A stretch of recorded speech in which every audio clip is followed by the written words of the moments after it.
Hello everyone, and welcome to episode 410 of the MTG Goldfish podcast. I'm Seth, probably better known as Saffron Olive, and we have the full crew here this week. Kicking things off with the owner of MTG Goldfish, Richard. How are you this fine Monday, Richard? Hey Seth, good morning. I'm doing well. How are you doing? I am doing spectacularly. We got a fun topic for today, I think. But before we get into that, we got another co-host in Graham. Graham, good morning. How are you today? Good morning. Doing all right. Pretty excited to open up today's topics. So we have reached the kind of the holiday season. There's not a ton going on this month in the Magic world as far as like new sets or spoilers or even tournaments. So we were trying to think of a fun topic that wasn't so much based on the news of the week, because there just wasn't really that much news this week. And we decided that today we're going to talk about our Magic the Gathering hot takes. So we each have come prepared with a few hot takes. Maybe they're a little controversial, and then we will talk about those takes as we go along. So we're basically dedicating the entire cast to hot takes. And if you got a hot take and you're listening to this someplace where you can comment, let us know your hot takes in the comments as well, because I'd love to hear what y'all think. But before we get into it, a reminder that today's show is brought to you by Card Conduit. And Card Conduit, they were the easiest way to sell your Magic cards. If you're tired of all the hassles that go into selling your cards, well, Card Conduit lets you skip all the typing, all the time, all the effort. With their curated service, you can send as many cards as you want, as long as they have a buy list value of $1 or more, and pay just a 5% service fee. And if you want to put in a bit of work on your end, you can use their sorted service, where you list and sort your cards in advance and pay just a 2% fee. And no matter which option you choose, you're going to get a detailed report with the results and a fast payment once your order is processed. And right now, you can even get another 10% off if you head over to cardconduit.com/MTGGoldfish. Card Conduit, they're the easiest way to sell your Magic cards. So thanks to Card Conduit for supporting the show. And let's talk some Magic hot takes. So Richard, I think you're the one that pitched this idea originally. So I'm going to go right to you first. Give us a hot take, Richard. All right, I got all kinds of hot takes. No one should care about what Richard Garfield thinks. Oh, I thought you were going to say no one should care about what Richard plays. Thinks. Yeah, like you're just starting that is off. the hottest of hot takes. That is actually true, but everyone's always like, oh, Richard Garfield said XYZ, and it agrees with me, therefore Wizards is wrong, or, what would Richard Garfield do, or Magic as Richard Garfield intended, as a meme. But he created the game 30 years ago. Like, the internet didn't exist, man. Like, I mean, I guess it technically existed, right? Like, it's so long ago, and he's been so far removed from the game that I don't know why people care about what he thinks. And if you really want to know what he thinks, look at Artifact, the game that no longer exists, right? That was him recreating the TCG in modern days, right? The man originally created loot boxes, right? Your rarities and having an incomplete collection and playing with what you got, loot boxes. He created them, right? So yes, the game is great, but many people have contributed to over the years. He is so far removed from it. I don't know why we always care about what he thinks. I mean, I know why, because like he says something you agree with and you're like, but the creator of Magic agrees with me, therefore I'm right? But like, who cares what he thinks? People hold him on a pedestal, and like, yeah, he's a cool guy and he did create our game, right? But like, that's in the past. Like, move on, right? Like, you should be crediting Morrow or for everything good or bad that happens to the game, right? Not Richard Garfield anymore. Like, it's long gone. So as Mark Rosewater would like, as Mark Rosewater intended, as Mario intended, okay, as Worth intended. I mean, boy, that is a hot take. I'll be honest with you. I might be like out of touch here, but like, do people actually, like, people say it, right? Like, people say that, as Richard Garfield intended thing as a meme, right? And maybe there are those that like genuinely like believe in. That's fine too. But like, do people actually still care? Or is it just more of a meme?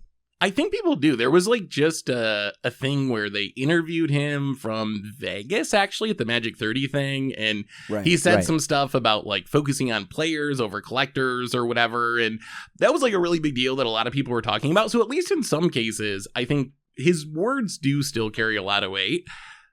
For me, it's like kind of a mixed bag. On one hand, I guess this is kind of a hot take. Is he just coasting on making one good game 30 years ago? I was looking through the list of Garfield games, and it's like Dilbert. Did you know he made a Dilbert corporate shuffle card game? Like the list of games that he's made since Magic. There are King of Tokyo or King of New York. Yeah, there are some winners. So I think Soulforge or whatever, that one like got a little bit popular as a digital card game. Netrunner I've heard of before, but then there's also just some like flops in there. But I guess if you make 30 games, some of them are going to be Dilbert and some of them are going to be Magic the Gathering. But he's never really had anything come close to Magic, right? Like he made Magic 30 years ago. Magic is still going strong. The rest of these games, I don't know. And the most recent big one was Artifact, which was like so hyped, and then like the biggest flop like in the last 5 years or something. Like that game fell hard. I think that like he does have like the games that he has made, right? They are pretty, like one of them obviously Magic is, it's like he only needed to land Magic, I think. So yeah. I guess having to have more games or something like that, you know what I mean? Like I think that's a big ask, right? Like that's, but like Dilbert, I don't know. I mean, Dilbert I have game. What's wrong with Dilbert game? Right, in an attempt to not get us canceled, I think Richard Garfield is actually a good game designer. Like King of Tokyo. Yeah, like there are games that are still good. Most people like have one hit in their career and they're done, right? So to have multiples, I think that's good. But like this is his past project, I think, right? Like this was 30 years ago, right? That was a great achievement. But you know, like do you, I don't know, think of some like athlete who's retired, right? Like in their heyday, they were great. Now they're like 60 years old. They'll probably still beat you because we're couch potatoes. But you know, compared to their modern day counterparts, they're not the same, right? Like they're out of shape. They're far removed from the game, right? So, I mean, not to diminish his accomplishments, he did great things for Magic, and he has other great games, but those are in the past. We shouldn't be looking towards him for advice or anything really. Like whatever he says is a mixed bag, right? Like he made loot boxes. Do you really want more from the guy who made loot boxes? But I really respect his opinion that the gameplay matters. Like that's something that he's brought up. That thing that came out of Magic 30, like the gameplay matters. You should be focused on players. You should be focused on making a great game rather than focused on collectors and these, you know, high-end like monetizations, strategies. So that's something I really agree with. Maybe I'm falling into that same trap where like it's very easy to agree with him because he's saying what I already believe and I want to hear. So I'm like, yeah, like you tell him Richard Garfield. And if he was saying the opposite, maybe I'd be like, boo, like who is this guy? Like you're all washed up now. So maybe it's just that I tend to agree with him when it comes to these like design philosophy things. So I can still definitely respect that. And I have a lot of respect for what he has done for the game. Like this wouldn't exist without him, but yeah, I don't know. Here's the test. If he came out and said Fortnite Secret Lair or The Walking Dead Secret Lair was the greatest thing to have ever happened to Magic, would you be like, oh my God, it's Richard Garfield? Let me think critically about this to make sure he is correct. Or would you be like, he's washed. Let's move on. Right? Yeah. Is it? No, I would definitely be in the he's washed category of that. So I think it is that I just agree with what he says most of the time. So he's like, alchemy is where we should be headed. Digital mechanics. Oh no! Thankfully, he's never said those things. I don't think, but I guess like I don't really know if that's a hot take or not, because outside of just the respect I've got for him in creating the game, right? Like I don't really follow what he says. I play his games, right? I've played him. I played Netrunner. How is Dilbert? Literally. Okay, well, I haven't played Dilbert, but like, first off, I didn't know Dilbert existed. All right, and also, I don't even know if half the people know what Dilbert is anymore. I don't know. Is Dilbert still around? No, Dilbert's not even around. Who reads newspapers? I don't know. Let me check for Saturday morning anymore. My newspaper or whatever. Sunday morning newspapers. Yeah. I just literally played like King of like New York or whatever, like Tokyo last night. So I don't know. I mean, I don't actually follow what he says. I don't know what he thinks. I mean, I know that he did do the loot box thing, and he kind of pretty much made that. But I guess I kind of just saw it as everybody uses like his name as more of a meme in itself. But I don't actually follow him, so I don't think I'm informed on that one to actually fully speak on whether or not I agree or disagree with this guy, or you know what I mean? Like I just don't know enough about Richard Garfield. And I don't think he Speaking of speaks which- on Magic that much anymore. Like, it's pretty rare that there's like an interview with him directly about Magic. So he doesn't say that much to agree with or disagree with at this point. Well, anytime I've seen an interview or like I've heard anything about Richard Garfield, it seems a lot like a band that wants to step out of the shadow of their one-hit wonder. Dilbert. Yeah, he's got to break like free Dilbert. from the Dilbert's So cage. Dilbert's pushing through, you know? So, like, I like, you know, and which is fine, right? Like, why would I go out on tour, talk about an album I wrote 3 years ago when I could talk about the one I've currently Do you think he touring gets on, right? Do you think he gets tired of it? Like how Nirvana hated their big hit, and then like bands tend to like sometimes the song the fans want and you have to play every night is the song that the bands hate playing the most and are just so sick of. And like I wrote this 30 years ago, my soul dies every time I got to go on stage and play it, but I got to do it anyway. Yeah. Oh yeah. Totally. I mean, like, right? Like, because like those bands, like a lot of the most popular hits aren't the ones they want to play. Yeah. Like, you know, that recent album that you hate, that's probably more of the stuff they want to play because that's where they are as a musician. Yep. So Can you imagine that? Like, imagine if you go around and everyone knows you and only knows you for some accomplishment you did 30 years ago, like middle school, I guess. Yeah. And you're like, what about the 30 years of grinding I've done since then, right? How, you know, like how I progressed as a gameplay designer or whatever. But like, nah, right? Like, remember that time 30 years ago you made Shivan Dragon. Can you sign my card? Right? Like, it must be infuriating, right? Like, as a creator, like the musician thing was like on point.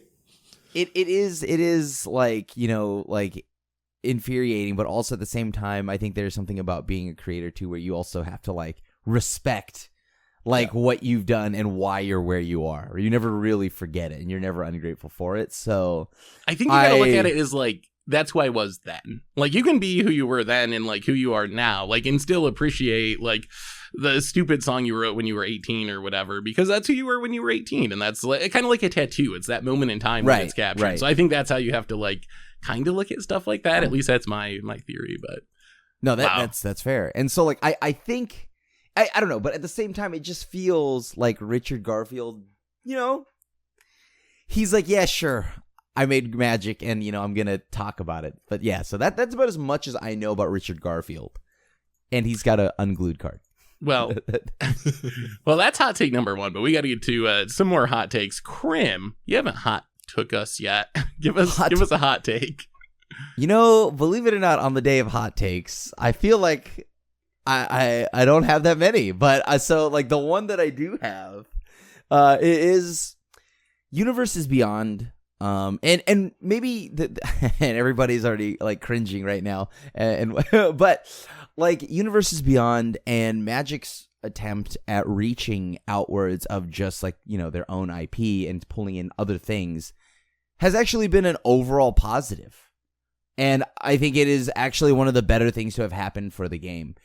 And one of those things that like that has willed in like into existence is the Warhammer precons, right? Like, I don't think we would like, I know that it's not that different, like when you think of like scenery art wise, but like that's just not something that you would expect, right? Or like something as simple as like the D&D stuff. And of course, you know, when like the Junji Ito secret layers, right? Like all these cool secret layers, all these things that I see like on the spheres of the internet that people are very excited about, right? They're like, oh my God, like on the day they announced the Junji Ito secret layer, and many others jumped with joy, and like it was really cool to see that level of excitement. So for a product, right? And so I think that Universes Beyond and just Magic's reach for outside IPs has actually been a great thing for the game so far. Ooh. Well, it was nice knowing you, Krim. Your Magic career is now officially over. Yep. I'll see y'all later. He says he doesn't have a hot take. Probably the hottest take.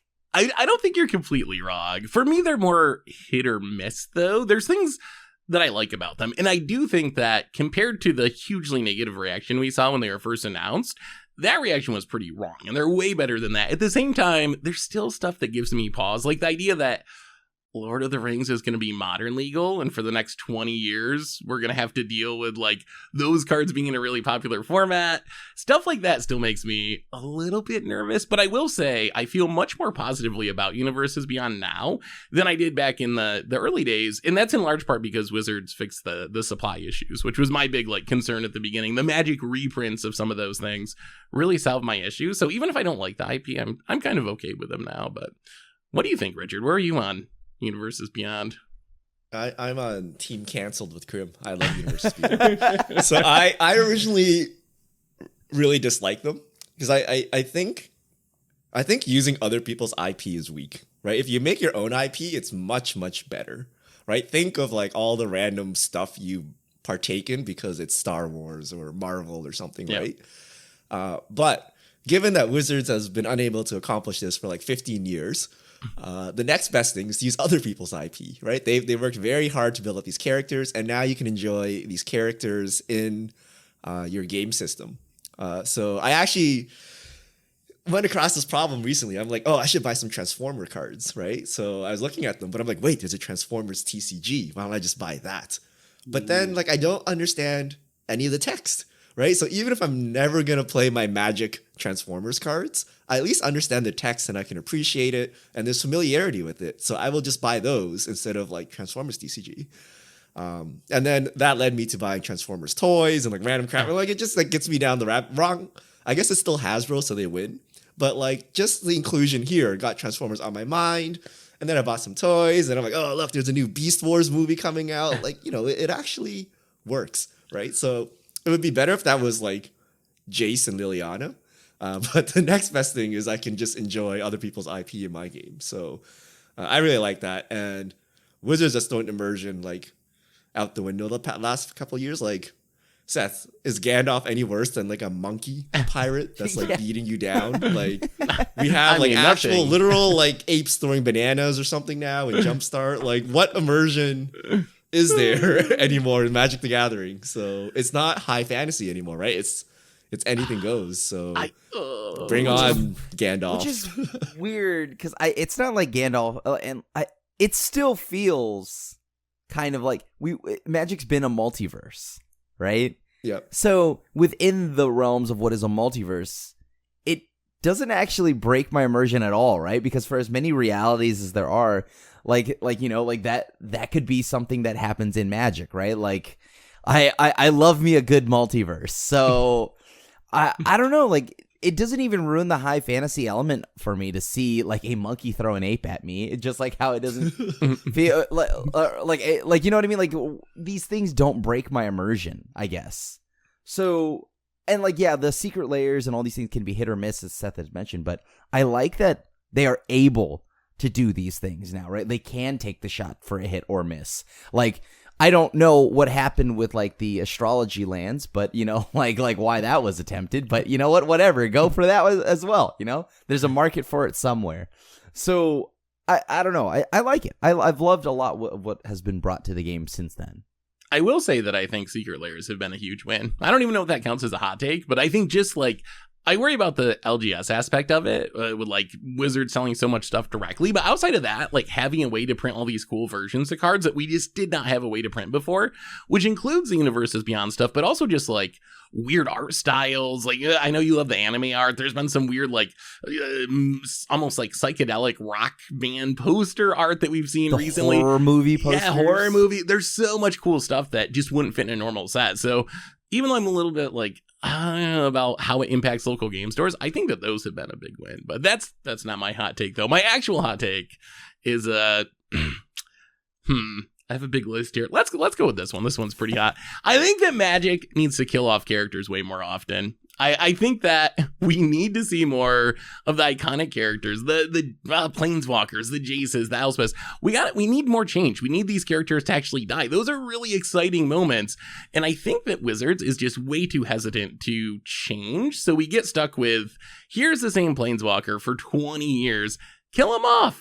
Give us fresh stuff. Like, have you ever watched Game of Thrones? Have you ever watched any show like that? Part of what makes those shows work is you never know what episode you'll turn on and see your favorite character just get like brutally murdered for no apparent reason. That keeps people invested. That keeps people coming back and watching. So I think we need more character churn. We need Wizards to be a little more willing to kill the golden goose, so to speak, and kill off some of those characters. Funny enough, I stopped watching Game of Thrones after they killed my favorite character.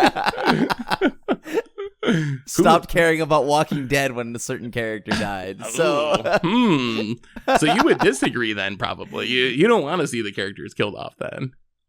And yeah, like I it's just because like I don't know, like there's a character you invest in. Well, it's like when, like in The Office, I think this point now, you know, enough people have watched The Office and it's gone on for long enough. It's not a spoiler. When Michael Scott left, that kind of just ended the show, right? Like that was it for me. True. And I'm like, I mean, the show still technically was a good show. It ended well, I guess, right? For what is a TV show. But like, I definitely felt my investment in it was gone. So I can understand why they aren't killing a lot. And I can also see why you, like, you know, I could see your point in this too, right? Like it does make like the character more special, but personally, my investment in it is gone if the reason, the anchor and the reason why I come back is gone. What do you think, Richard? I used to think like Seth, but I hard disagree now because I think recently, within maybe like the last 5 years, right? Like, so you like it's a very common thing. You watch a movie. Like, why do all movies have good endings? Like, why does the hero always win, villain always loses? I forgot what movie it was, but I watched a movie where the expected thing didn't happen, and like the main characters lost or died or whatever, and you know, it was just a terrible, like, tragic ending. And I was so devastated after that movie. And like my whole day was ruined, my week was ruined, and I was like, "Wow!" Like it was like an unexpected twist, but I am so disturbed right now, and I don't know that I want to go through this experience anymore, right? And this is the reason why they always give you the happy ending, right? Even though you know it's coming, you can like predict it halfway through the movie. It gives you that, like, I don't know, release and satisfaction, and then you can just move on with your life. If they give you the unexpected ending, it like really wrecks you. And then it's just unpleasant. So I would be sad if they killed Jace, right? We spent so many years building up Jace, and if he just disappeared.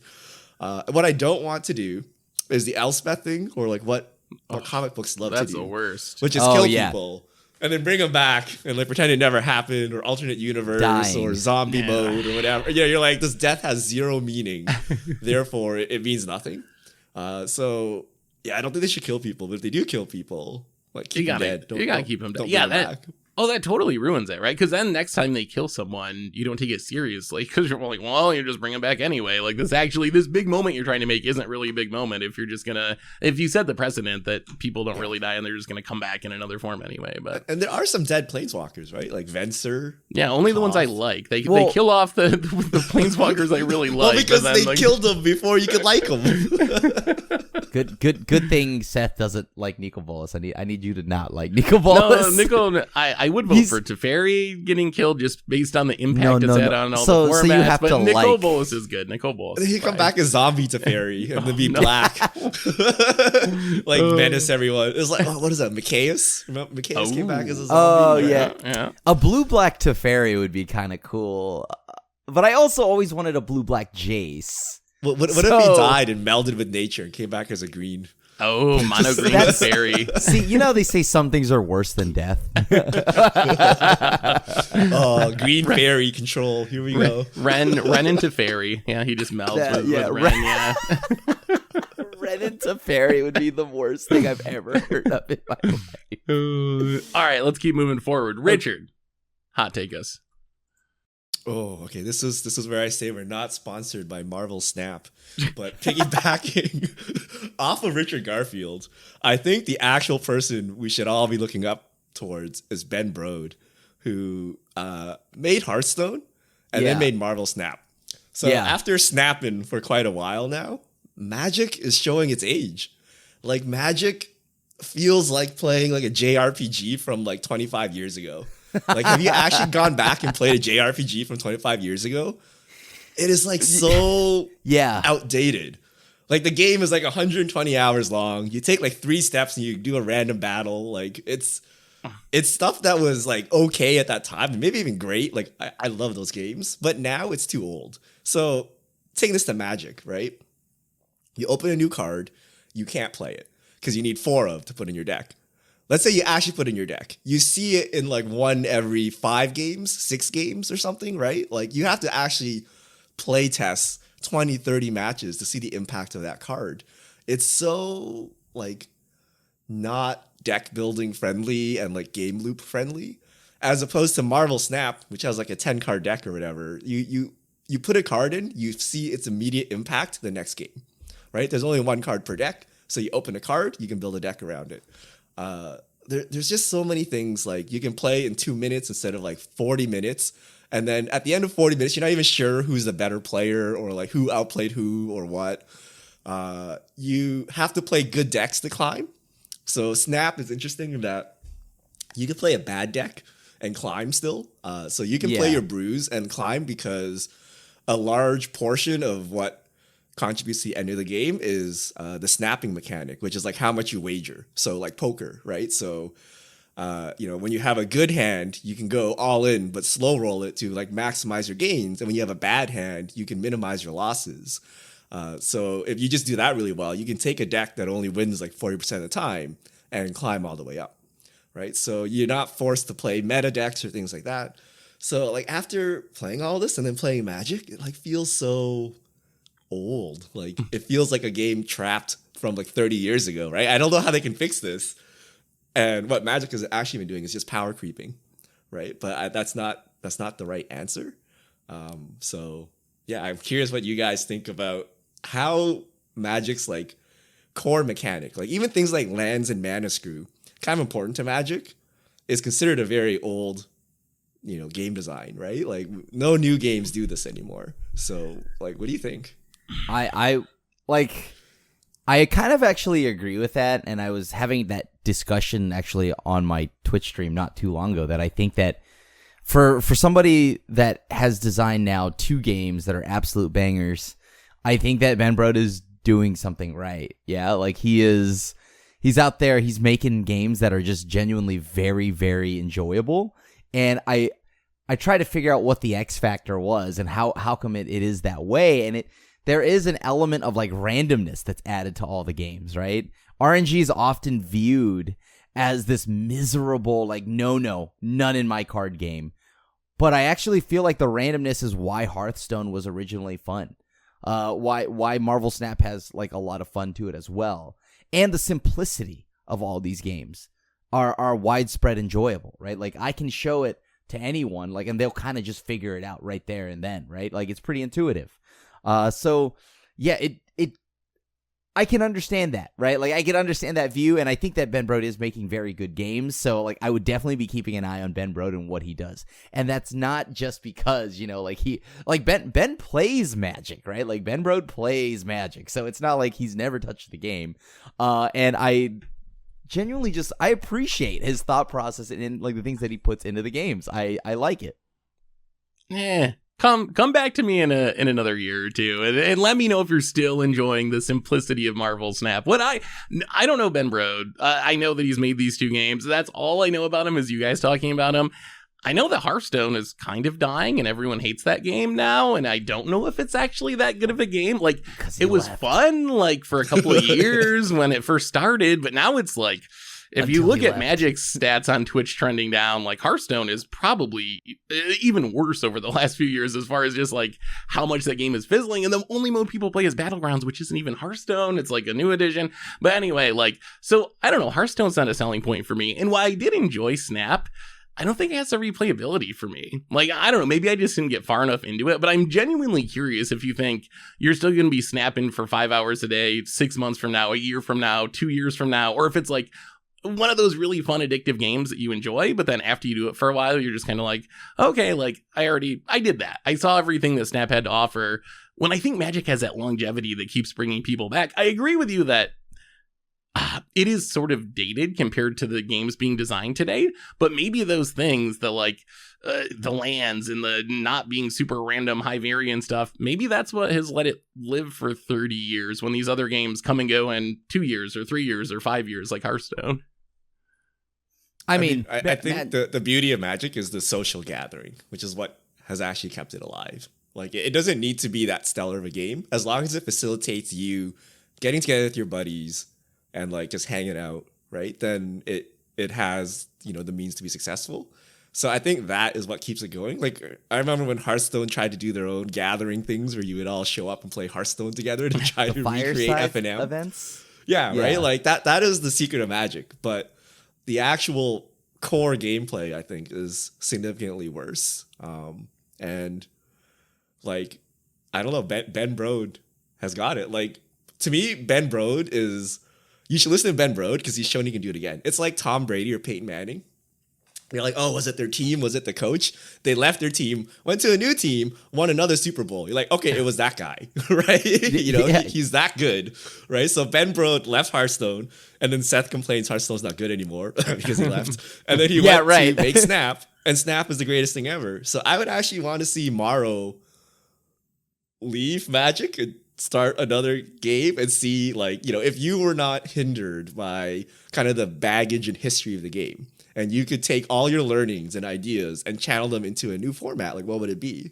And if that new game is really good, then he's a genius. If not, then he's coasting off to past success, right? So I don't know. I think having like multiple hitters, like the same hitter, like he is not being overshadowed by Hearthstone, Ben Brode, right? He has actually kind of moved on and created a second beast, right? So I think we should listen to what he said. If he says $1,000 proxies are bad, we should listen to him. If he says universes beyond are good, we should listen to him. I trust in Ben Brode.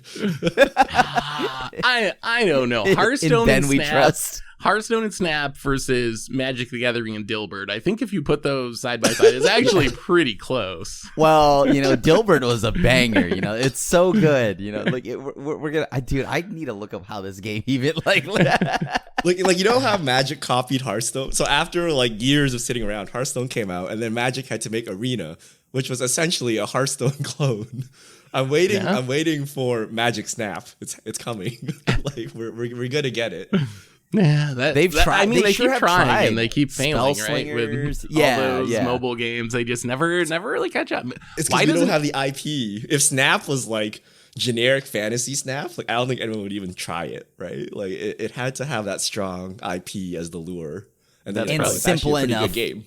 And simple enough so that little like Crimmy or whatever can play it and like also have, you know, their dad or adult parent play it as well.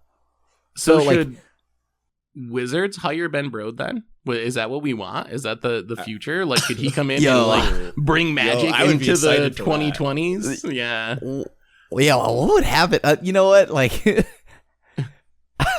that's kind of a wild depends if they give him free reign or not. If they give him free reign, then I think it would be great. But I think part of it is like you're kind of stuck with the history, right? You're like, you add Universes Beyond, everyone like complains, right? But if it was a new game, no one would care, right? So you're kind of saddled with Magic's history.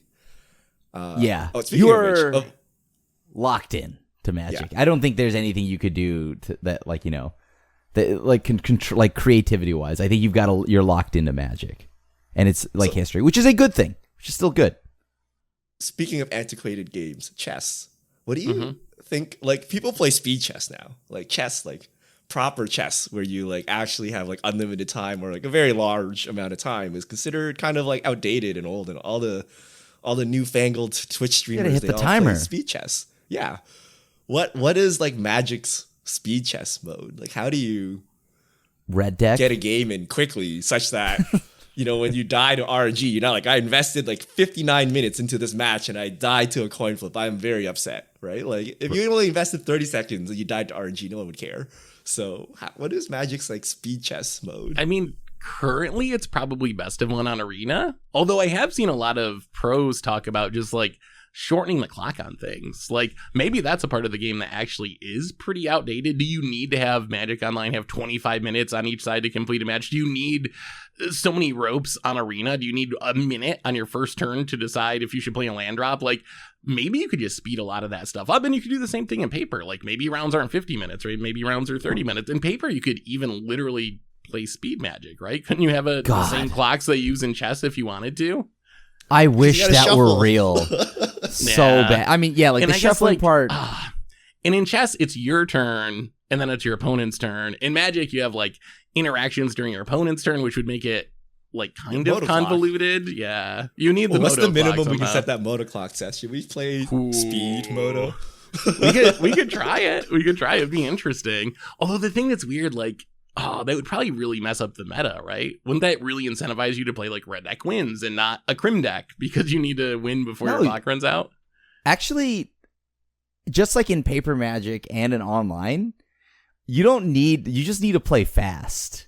Okay. You don't necessarily need like to kill, because like oftentimes I still have like more time on the clock than most of my opponents do. And then I'm just like, you know what? I know you can't kill me in game 3. So I'm just going to make you continue to make actions. like in Paper, it's very real that you attack the clock, right? Like back when it was like blue-white versus blue-white, you knew that like as long as you just played faster, it was fine. And that's when I got real familiar with like maybe like 20 to 30 seconds a turn. Right? Like no ands or buts, just like 30 seconds, right? And I like that. And I was very aware. It prompted me to play fast. So yeah, when I play online, I kind of run my head onto my table every time when I feel like I have to wait too long for somebody to make an action. Poor Nassif. If we ever implement speed chess, poor Nassif, poor Gab, yeah. All right, Grim, you got another hot take for us? I do. This is maybe like not even a hot take, or maybe it is, or maybe it's something that's been forgotten. But you know what? On the topic of like a few things we've brushed up earlier, I think that Magic would be even more successful if it had a popular anime. Well, I mean, as Magic as I'm not talking about like just like a game. I'm talking about as an IP. Yep. Just like when I think Magic as a household, like just entertainment or fun series to go to, like I'm talking like Pokemon. Why is that here? Why is Yu-Gi-Oh still popular, right? Like, I mean, there have been some miserable metas in those games. But you know what? The one thing that was cool is that the people that love those IPs had something to allow them to still be in the world while not having to play the miserable meta. You know how much my mental health, how much better it would be if I didn't have to play through Eldraine and I could still play Magic and like enjoy Magic. Like I would have been a very happy boy. But I think that Magic would be this absurdly household household name if they just had a popular anime. And it would give it the staying power. It would give it even more, not just staying power. Sorry, that's the wrong thing to say. It's more of just like it would be bigger and in more people's lives. I mean, I agree. I think intuitively that's probably true, that having a popular TV show is like going to make it more popular. The hard part is, how does Magic get there? Like that would be my issue, because Wizards, like, they've tried a lot of things as far as other games and other properties, and most of them just haven't taken off. So it might be one of those easier said than done. I think you're 100% right. A popular anime would be huge for Magic. But is there a way to actually have a popular anime based on Magic? That's what I'm not sold on. I think they could. They've already got the pieces in place. Like they literally teamed up with one of the best a pretty solid anime studio in Wit Studios, right? To make Kamigawa's trailer, right? Yeah. So I genuinely think that they've already got the pieces in place, but yet they choose to somehow, or maybe they don't choose, but like the thing is, they are ignoring the upside here. Like I don't know what this Netflix TV show is. I've mentioned it before, and I feel like it's kind of fallen off to the wayside here. But like this Netflix TV show could be something amazing, something great. Like you look at Cyberpunk Edge Runners, which was an anime that came out on Netflix, and it brought a dead game to over 100,000 players and like back to #1 on Steam for like Wow. weeks. So then you have Arcane, which at this point has proven that it is a very good show.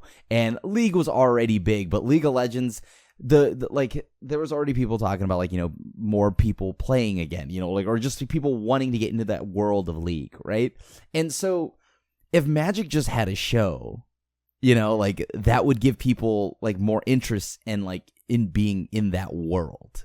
And it seems like it's no risk because like if your game show or movie sucks, your game's still fine, like Street Fighter Right. or Mario or whatever. God, But if it does yes. well, it's like a huge boon for your game. So other than like having to spend some effort and money on it, why wouldn't Wizards do this? Like even if it's a flop, Magic's still going to be what it is today. And if it's not a flop and people love it, that's going to bring a lot more people into the game, like you're saying. So they should try The at flop least, is you right? lose a lot of money. But you Yeah. see, you gotta spend money to make money. You gotta, right? yeah. And I agree with you, right? Like, think about MCU, Marvel Cinematic Universe. They were literally bankrupt, by the resurrected way. the whole Marvel brand, right? Like, Right. who reads comic books aside from Krim? Like, no one, right? Like, 15 years ago. Yo, me like, and the how 4 many other people bad- that still read comics are upset. Very that- few, right? And how many bad Marvel movies were there before they actually nailed it and pumped out a bunch of great movies, and now it's like this huge thing. And, you know, now we play Snap because I watched Avengers Endgame or something, right? I know who Iron Man is, right? And I don't read Iron Man comics, right? So, yes, you have to invest a lot. They should just take all the money from 30th anniversary, invest it in a show, right? And then if it flops, try it again and try it again until you crack it and essentially do what Marvel did, right? They took the comic book industry, which was dead, the collectibles, which was kind of dead, right? Took their IP and then channeled it into this new thing, and now it's everywhere again. So, yeah, I think Netflix anime is super easy, right? It's much cheaper than making a movie. But, you know, keep trying it until you actually land it. And you need to actually invest. You need to pay the money for the writers and the artists and the marketing, and you need to not stifle them with, oh, you know, but Jace needs to be blue and he needs to cast counterspell. You know, it has to be a good standalone product with Magic IP on top of it, not, you know, some cheesy card game ad, right? Right. Yeah. Like let it be its own thing and try not to make it just like, oh, make sure you include cards in there and that they can buy it at the local, like, you know, Target for $3.99. like I think that this is something that, yeah, like Richard had mentioned, I worry that this Netflix show may not ever come out, and when it does, it's like got like no real writers or nothing is good on it, and the animation could be whack. So I hope that they actually invest, and like you had mentioned, like keep going even if it fails, because they need, like, once it sticks, it sticks. So I don't know. I think this is probably not viewed as important, but I guess I think that the sense of, like, you know, importance on this for me is I think it's pretty high, and I think Magic should treat it with a lot more respect and urgency than they currently are. Isn't there already a comic from Japan that is associated with Magic? I can't think of the name of it. Yes. People mention it to me. Could that just be made into an anime? And do you know the name of it? Because I don't know the name of it. So the Magic the Gathering manga, let me pull it. It's like a really long, because it's called, it's done in the style like Yu-Gi-Oh, and I think it's called Destroy All Humans. Yeah, that's the one. That's the one people have mentioned. Yeah. Yeah. Like, could that just be a show? Can they just take these comics or mangas and just make a show out of them? Or isn't it good enough? I actually don't know what the licensing is for this, but like, Okay. sure, right? Because I don't know if the manga itself, I don't know what licensing rights it has. I am just not familiar with that side of it. But if there is anything, like, yeah, like, or you can run that. You can, or even better, you don't make it like a card game, because then it will just be seen as a Yu-Gi-Oh 2, right? Like, that's the last thing Magic wants to do. If they're going to do this show, they go in and they just explore the world. Do not bring in cards. Do not bring in cards. Like, if Yu-Gi-Oh has locked down like a show about card games almost, right? Like, I don't think that's the way to go about it. You just make your world cool. Richard mentioned like the whole, like, they've had their IP for 30 years and haven't made anything stick. This is their chance. Like, this is legitimately their chance. I think this is the way they go about it. And it's either in an anime or a card. Like, Hasbro should know this too. Transformers being a cartoon probably helps as well, right? So they should understand that a TV show is important. All right, I got another one. Proxies should be more accepted in competitive formats. I think we've gotten to the point where proxies are accepted in Commander, but hear me out. There's very little organized play right now. I know it's like sort of coming back, but it's definitely not what it was 5 years ago. Wizards is printing proxies and kind of legitimizing proxies. If I was running a local game store, why wouldn't I run unsanctioned modern events, unsanctioned legacy events, and allow people to play whatever they wanted to? What's the upside of me being sanctioned, quote unquote, at this point, when there's not a ton of qualifiers? There's not really much upside to that. I think that that's what we should be doing. Like, proxies are accepted in Commander. Let's bring them to Modern. Let's bring them to Legacy and let people actually experience these formats, because being sanctioned is such a tiny benefit at this point anyway. There's very little downside, I think.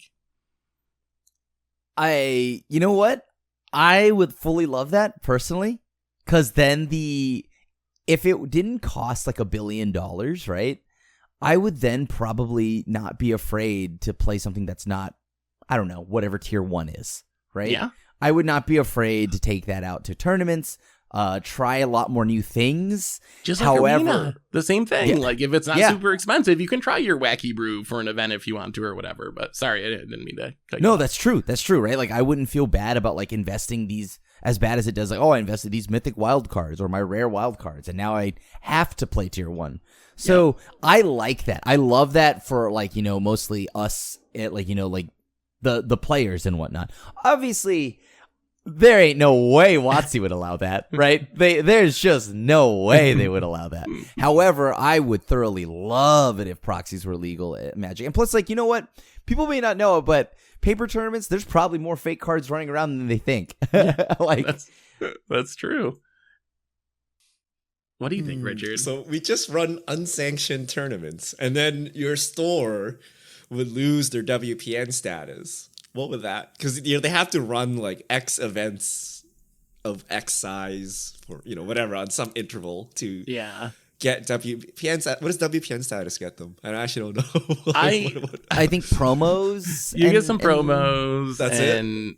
I think that's most of the benefit. Sometimes like all the product comes from distributors, right? It's like not the same channel, right? You get bonuses sometimes. Like, I think they sent every store a 30th anniversary edition pack or something. So occasionally there's things like that. But in general, your product comes from distributors. There might be some weird products that you don't get. What about pre-releases and stuff? Can you still hold them? Like, can you get access? That might be an issue. Pre-release might be the biggest thing that I think you would lose out on, most likely, if you were not sanctioned. So, okay, so I don't think this will ever happen, but speaking of which, I think Wizards is going to try to sanction Commander. What do you think about that? So you can play at your local F&M Commander night, and it's now sanctioned. No proxies allowed. You must buy legit cards. You think they're going to do that? And then if you participate in this, they'll send you, like the MPR awards or whatever, like here's a lightning bolt or something once in a while. Textless to cryptic, participate. Yeah, right? Like, you think they're gonna do? I think they're gonna do that actually. Richard, stop. That's good. I don't. What if Wizards hasn't thought about this? I don't want that to happen, dude. That kind of people would be so mad. Oh, people. That's the logical step, right? They're like, look, we're gonna reward players, our longtime players, rack up Planeswalker points. Get like X level, we'll send you like the next secret lair for free. Sanction tournaments at your LGS.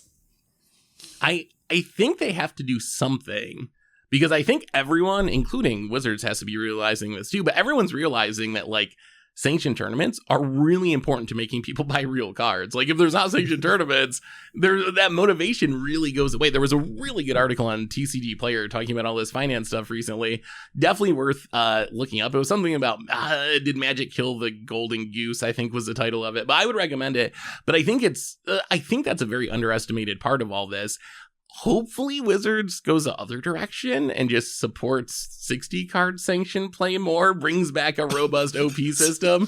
If they go the other way and are just like, Commander is sanctioned now, would people accept that? Like, when it comes down to it, couldn't players just reject it and be like, well, screw you, Watsy. I'm going to play whatever I want to, and you can't tell me what to do. Like, you don't control Commander.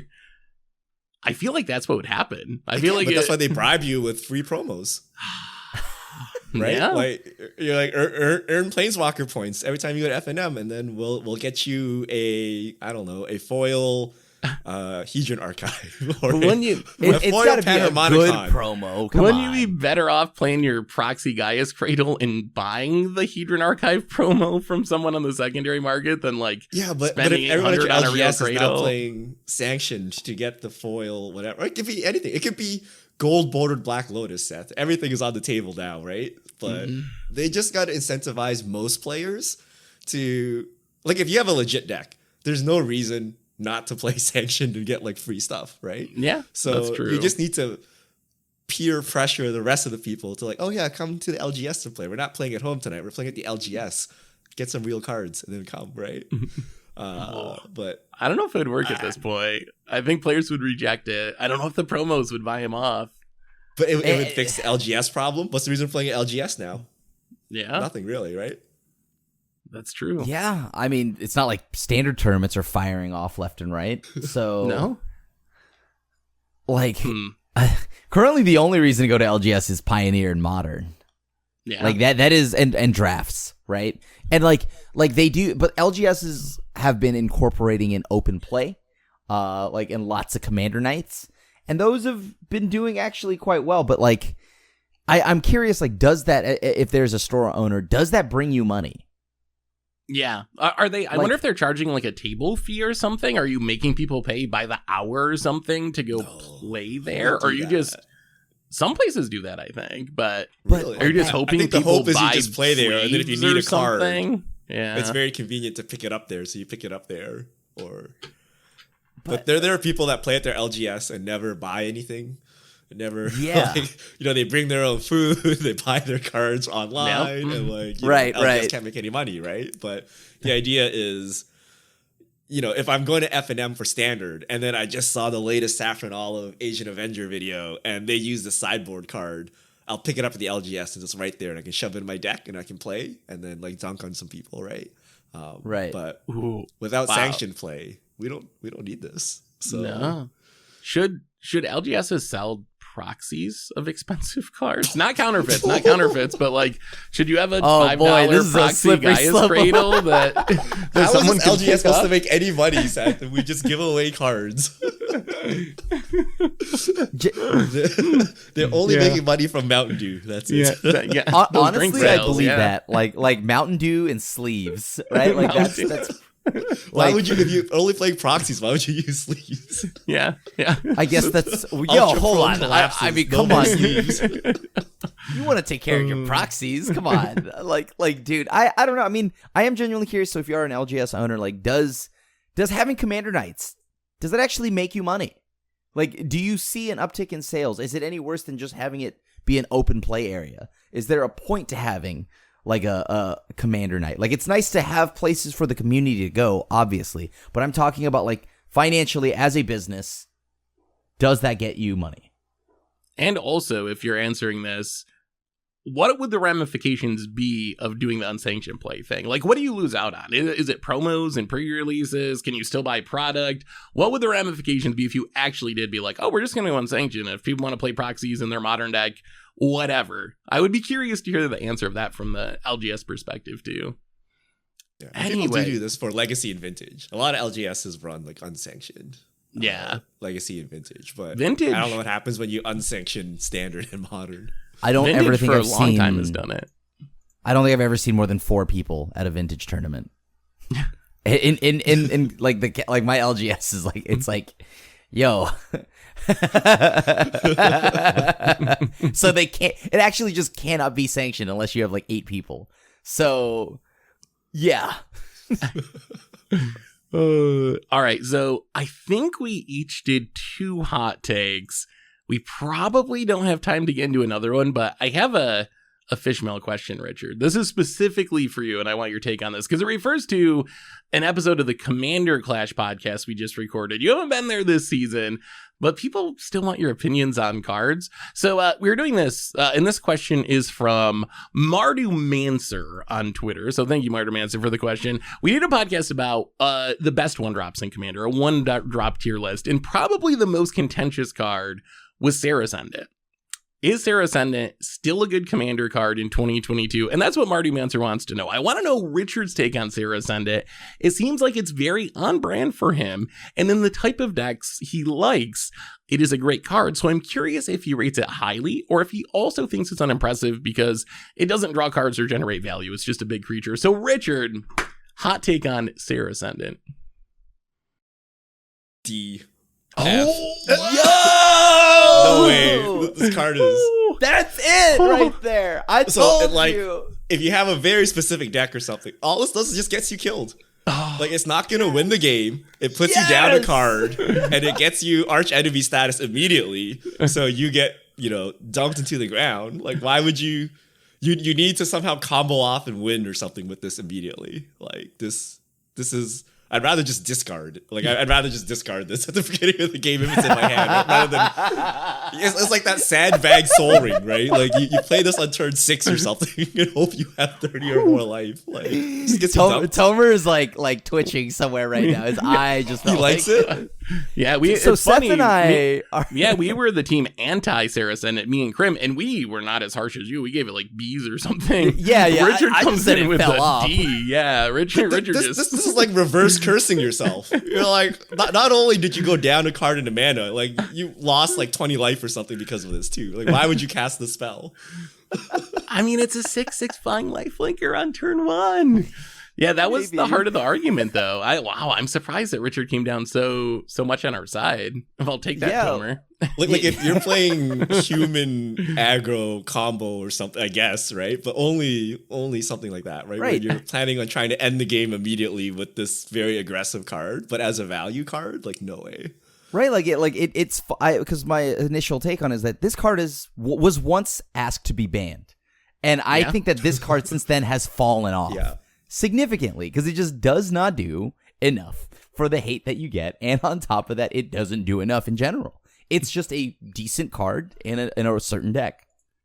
Yeah, that's where I landed too. Like, if I'm playing a life gain deck, if I'm playing Soul Sisters, I'll play it because it's on theme, but I don't think it's a staple that you just jam in any deck for the same reason Richard said, that this has to be the one drop that makes you the arch enemy more than any other one drop in Commander. You slam this down and people are going to go at you. So I don't think it's worth it. Like, someone can Soul Ring and then you can play Serra Ascendant and you'll still get beaten into the ground. And like, for sure. Play Serra Ascendant, right? Like, it was horrendous. It does nothing. I'd rather discard it. And it doesn't generate any long-term value. Like, sure, maybe you gain 12 life and hit people a couple of times. That still doesn't win you a game of Commander. That's pretty irrelevant in the long game, really. So you gotta combo. You gotta like Serra Ascendant into Teferi's Pro into Felidar Guardian or something. like you gotta somehow like use this like effectively. But yeah, there ain't no way. It just doesn't do enough. So that's okay. Cool. Wow. One drops need to ramp or draw cards or something. Well, I guess we kind of ended with a Fishmail hot take, really. Serra It's not a hot sucks. Is that even a hot take? What is the general community? The general community thinks this is good? No the way. comments, I think, mostly supported Tomer and Phil, who were arguing in favor of this. Most people were some people were agreed with us, doesn't do enough or makes your arch enemy. Most people, though, were like, it's a 6/6 lifelinker for 1. How can this card not be great in Commander? So I feel your win rate must be like 20% when you play this on turn 1. Like, there's no way. Like, the times you won with it are like, you dropped it on turn 5 after playing an Aetherflux Reservoir or something. Like, there's like no way you can play this and get away with it. It doesn't do enough. nah. Yeah. It's like playing Look, would you play Tarmogoyf in Commander? You're like, oh well, it's a well-statted creature or something. Like, what's this gonna do? Of course not. Yeah. Yeah. Like, it's just not enough. Whew. Well, Richard, if people want to send in Fishmail for next week, how can they go about doing that? All right. If you need more hot takes from Richard about Serra Ascendant, send them to # MTG Fishmail on Twitter, and we'll get to your questions on air. We should do a cast that's just people giving Richard card names and giving him D's and talking about how horrible they are. Oh, Richard trashes your favorite card. We'll find a way. That would be a good cast. Richard evaluates my favorite cards. I think Richard would genuinely rate some of my cards. All right. Like pretty all right. I feel like it. Anyway, I think that brings us to the end of episode 410 of the MTG Goldfish podcast. So if you're listening and you got some hot takes, leave us a comment. Let us know what your magic hot take is. Richard Krim, thanks for hanging out. Thanks everyone for listening. Thanks to Card Conduit for supporting the show. And we'll be back next week to talk about whatever goes on in the world of Magic. So until then, everyone, have a lovely week. And this is the crew signing out.